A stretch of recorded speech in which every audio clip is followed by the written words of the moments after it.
Hello, I'm Paul Andrews from G4 Guitar School Ashford, and welcome. Tonight we're going to be talking about the essential 7 guitar skills, basically, and tonight is chords. So we're going to look at technique, we're going to look at how to practice chords efficiently, and we're also going to look at what chords to practice. There are so many chords, it's very easy to spend your time basically working on ones that you probably never use, so it's quite an important topic just in itself. Before we do anything, below this video you'll see a Q&A box. If you have any questions, just drop them in there and I'll answer those at the end. Right, so chords, they're normally the first thing a guitar player will come up against, any beginner, because it's normally what we probably associate with guitar.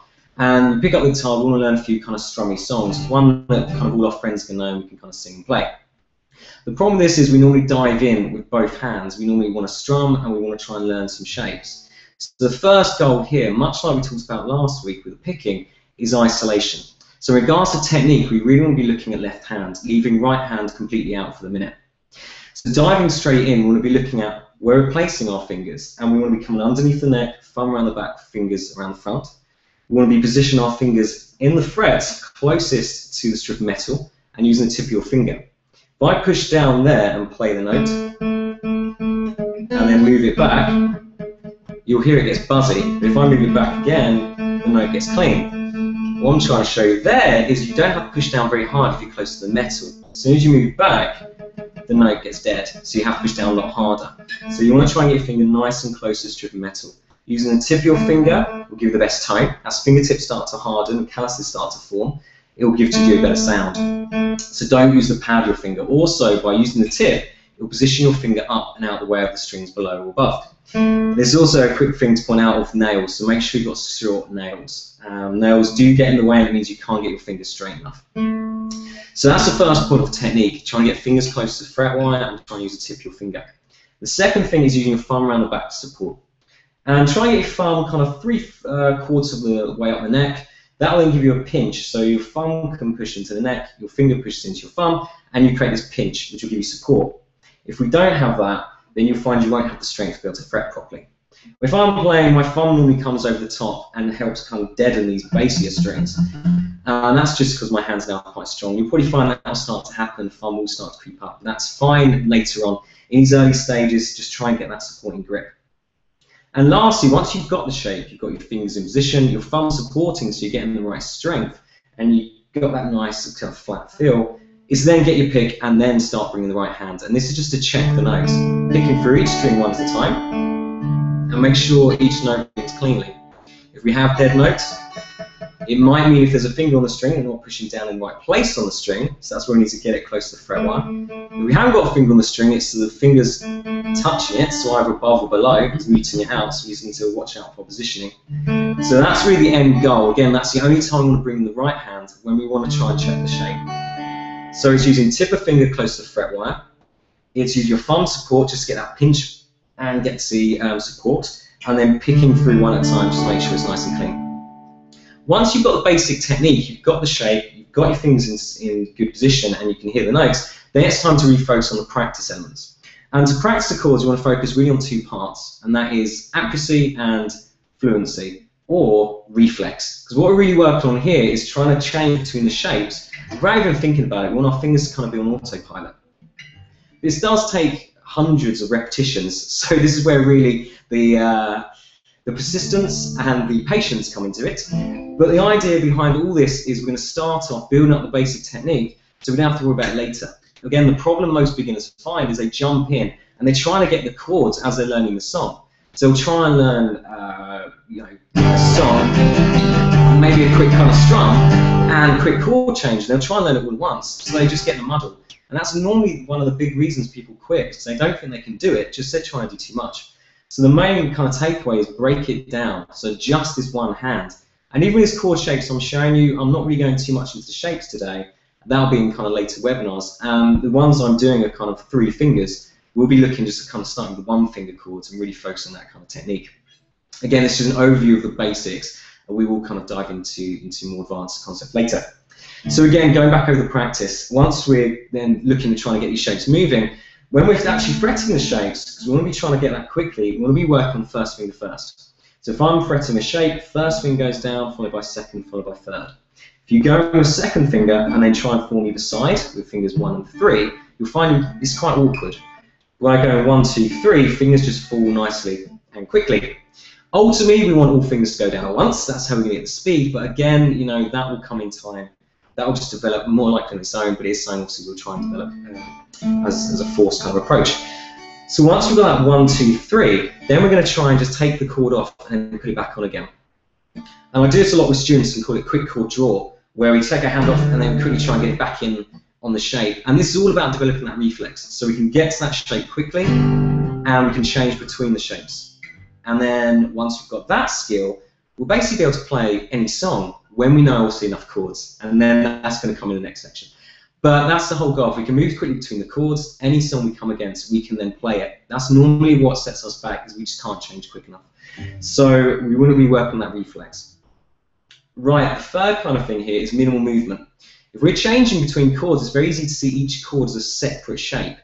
For instance, if I'm going from A minor to C, I'll do the A minor, I'll then change to C, and I'm moving all 3 fingers. When if you look at a little bit of that shape, 2 of the fingers don't actually have to move. First finger, second finger remain in the same place. It's only the third finger that has to move.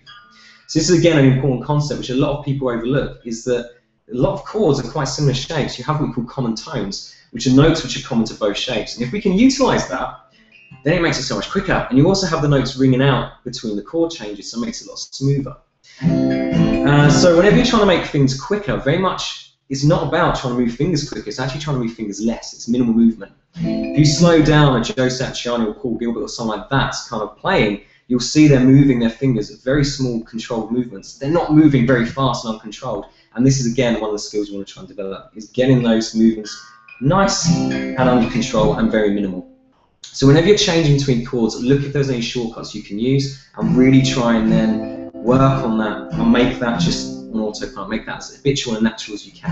And there's quite a few chords that will have that, so yeah, really try and pay attention to it. Sometimes you might have to change the fingers you're using. A classic one for that is E minor. So using fingers 1 and 2 makes a very easy change to G chord. But using fingers 2 and 3 makes then a very easy change to A minor chord. So it's really trying to look at what chord you're changing to and then just try to adopt the finger and make that easier. Again, finger's not set in stone. It's just to obviously make it as easy as you can, but sometimes other fingers do make it a little bit easier with some chord changes.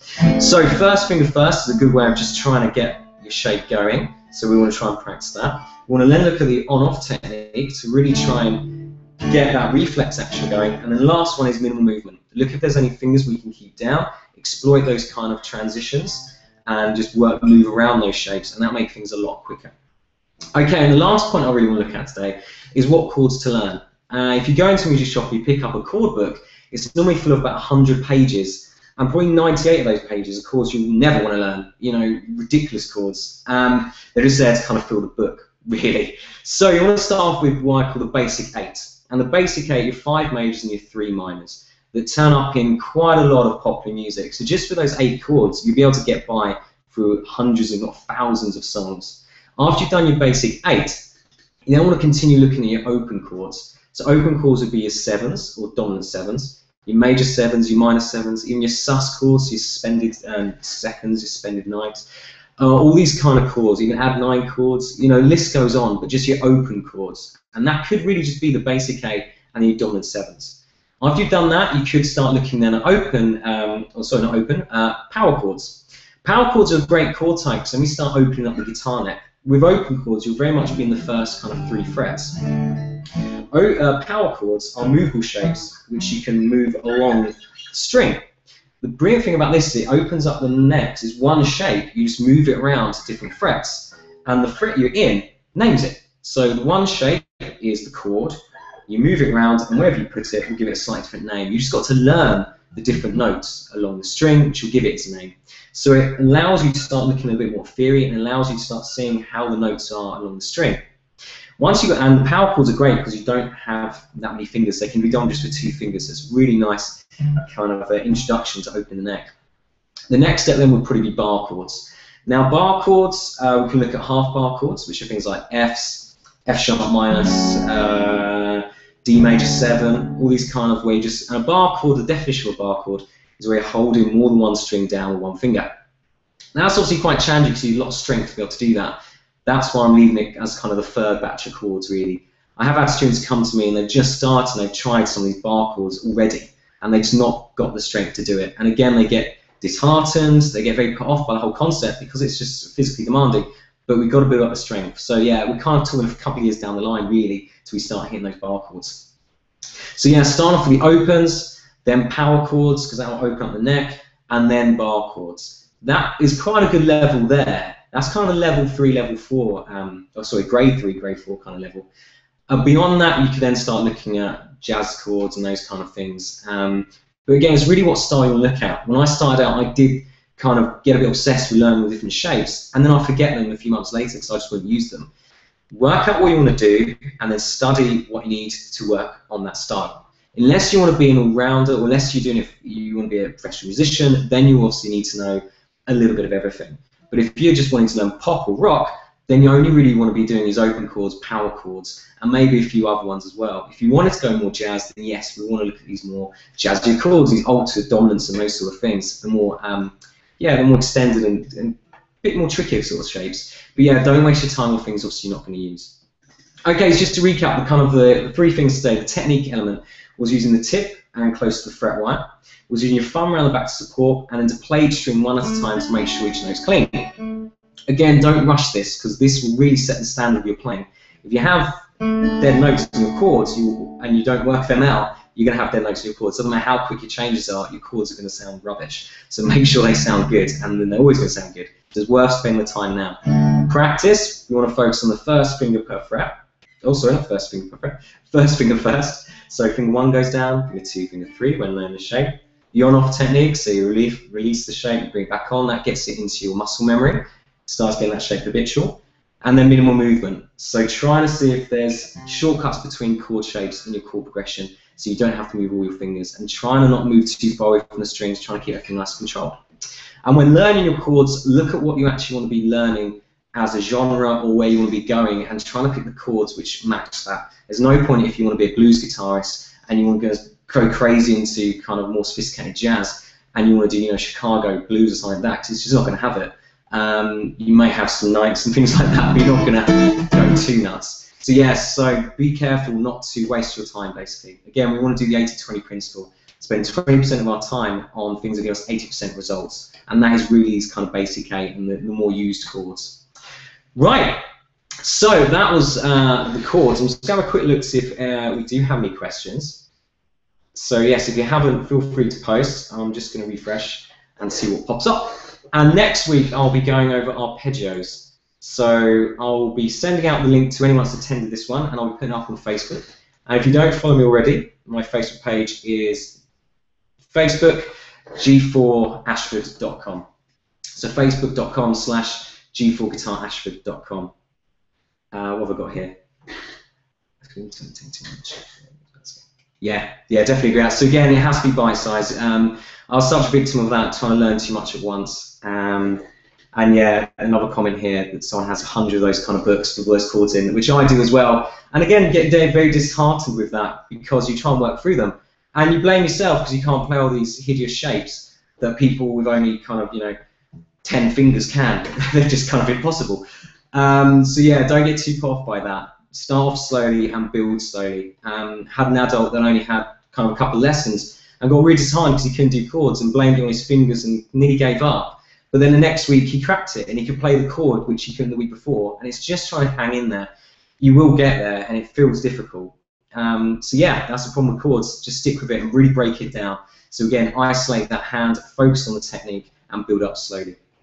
Okay, so thanks for watching. Again, follow me on facebook.com/g4guitarashford, and I'll let you know when the next one's coming up. And hopefully I'll see you next week for arpeggios. Cheers.